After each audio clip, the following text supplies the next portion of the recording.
कुशीनगर में एक बड़े हादसे में कुएं में गिरने से 13 लड़कियों और महिलाओं की मौत हो गई। 10 से ज्यादा महिलाएं गंभीर रूप से घायल हैं। हादसा कुशीनगर के नेबुआ नौरंगिया थाना क्षेत्र के नौरंगिया टोला गांव में हुआ। महिलाएं और लड़कियां शादी के कार्यक्रम में हल्दी की रस्म के लिए वहां पहुंची थीं। इसी दौरान भीड़ का दबाव ज्यादा होने से कुएं का स्लैब टूट गया, जिसकी वजह से यह हादसा हुआ। आरोप है कि कई बार फोन करने के बावजूद कई घंटे तक कोई एम्बुलेंस घटनास्थल पर नहीं पहुंची। एक दुखद हादसा हुआ। ये नौरंगिया टोला गांव में एक पुराना कुआं था जो पहले से स्लैब से ढका था और उसके ऊपर कुछ महिलाएं और बच्चे बैठे थे। एक शादी का कार्यक्रम था, उसमें वजन ज़्यादा होने के कारण वो स्लैब टूट गया और उसके ऊपर जितने लोग बैठे थे सब लोग कुएं के अंदर चले गए और मलबा उनके ऊपर गिर गया। यूपी और पंजाब में आज भी प्रचार की जबरदस्त गहमा गहमी रहेगी। पीएम की आज फतेहपुर और अबोहर में रैली होनी है। पंजाब में ये पीएम की आखिरी रैली होगी। 20 फरवरी को पंजाब में वोटिंग होनी है। कांग्रेस के बड़े नेता भी आज पंजाब में जोर लगाएंगे। प्रियंका गांधी लुधियाना की घाटी वाल्मीकि चौक से घर घर जाकर संपर्क की शुरुआत करेंगी। इससे पहले उनकी पठानकोट में रैली भी है। राहुल गांधी फतेहगढ़ साहिब में प्रचार करेंगे। दिल्ली के सीएम केजरीवाल भी आज पंजाब में अपनी पार्टी के लिए प्रचार करेंगे।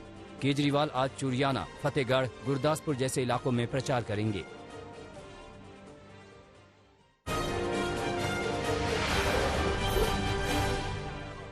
पंजाब के मुख्यमंत्री चरणजीत सिंह चन्नी के एक बयान पर सियासी विवाद हो गया है।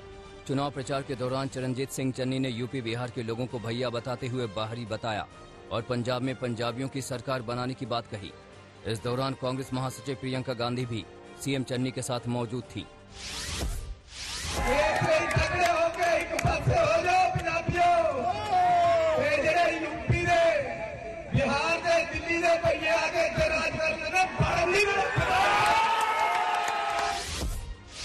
चरणजीत सिंह चन्नी का वीडियो सामने आने के बाद बीजेपी ने कांग्रेस पर हमला बोल दिया।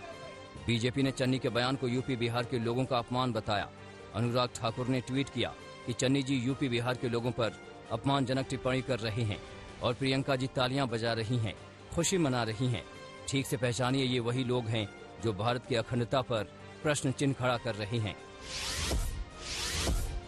दिल्ली के सीएम अरविंद केजरीवाल ने भी चन्नी के बयान को लेकर कांग्रेस को घेरा। अरविंद केजरीवाल ने चन्नी के बयान को शर्मनाक बताया और कहा कि हम इस तरह से किसी भी व्यक्ति या समुदाय को लेकर बयानों की कड़ी निंदा करते हैं। पंजाब में चुनाव से ठीक पहले पीएम मोदी ने कांग्रेस और आम आदमी पार्टी पर तीखा हमला बोला। पठानकोट की रैली में पीएम मोदी ने कहा कि कांग्रेस अगर ओरिजिनल है, दूसरी पार्टी उसकी फोटोकॉपी है। पीएम मोदी ने कहा कि एक ने पंजाब को लूटा और दूसरी दिल्ली में एक के बाद एक घोटाले कर रही है। ये दोनों एक ही थाली के चट्टे बट्टे होने के बावजूद अब मिलकर नूरा कुश्ती कर रहे हैं। सच्चाई यह है कि कांग्रेस अगर ओरिजिनल है तो दूसरी पार्टी उसकी फोटोकॉपी है। ये दोनों एक ही थाली के चट्टे बट्टे होने के बावजूद अब ये दोनों पार्टियां मिलकर पंजाब में नूरा कुश्ती कर रहे हैं। नूरा कुश्ती। यूपी के सीतापुर की रैली में पीएम मोदी ने विरोधियों पर करारा प्रहार किया। पीएम मोदी ने कहा कि मैंने गरीबी को जिया है। बीजेपी सरकार दलितों निर्धनों के लिए प्रतिबद्ध है। प्रधानमंत्री ने कहा कि गरीब का राशन जो पहले माफिया लूट लेता था, उसका एक एक दाना आज गरीब के घर पहुंच रहा है। इस पूरे कालखंड में मेरा ये फोकस रहा कि किसी गरीब के घर में ऐसा दिन नहीं आना चाहिए जिससे उसके घर का चूल्हा न जले, गरीब को भूखा न सोना पड़े। इसके लिए हम जागते रहे हैं। किसी गरीब के घर में ऐसा दिन नहीं आना चाहिए ताकि घर का चूल्हा न जला हो। गरीब के घर में किसी को रात को भूखा सोना न पड़े, इसके लिए हम जागते रहे हैं। हिजाब विवाद को लेकर घमासान जारी है। आज एक बार फिर कर्नाटक हाईकोर्ट में मामले पर सुनवाई होगी। इससे पहले हिजाब विवाद पर हाईकोर्ट में बुधवार को सुनवाई के दौरान वकीलों की जोरदार जिरह हुई।